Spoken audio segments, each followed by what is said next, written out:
प्रभाग 7 मधून फॉर्म भरलेला आहे, इच्छुक पक्षातून भरलेला आहे फॉर्म. कोणता पक्ष? सध्या मी एवढंच सांगेन की भगवा रंग आम्ही सोडणार नाही. प्रभागामध्ये नेमके प्रॉब्लेम्स काय आहेत?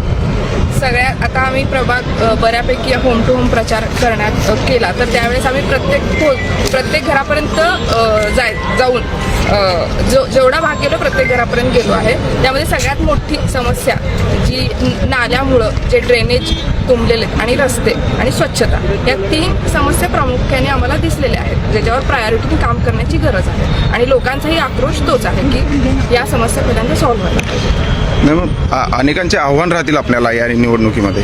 नक्कीच राहणारच ना, पण माझी स्वतःची एक धारणा आहे की दुसऱ्याची रेग पुसण्यापेक्षा आपली मोठी करण्यामध्ये मी म्हणजे माझे विचार आहेत. त्यामुळं मी कशी एक योग्य उमेदवार आहे हे मी असं बघते की नगरसेवक ही माझी नोकरी आहे आणि मी सध्या 15 दिवस पुढं इंटरव्ह्यूला चालले आहे माझा CV घेऊन. तर प्रत्येक नागरिकाला मी इंटरव्ह्यू प्रमाणे की मी योग्य उमेदवार कशी आहे या पद्धतीने माझा प्रचार चालू असणार आहे की मला तुम्ही नगरसेवक पदाची नोकरी द्या, ती जबाबदारी मला द्या, या पद्धतीने पुढे चालते.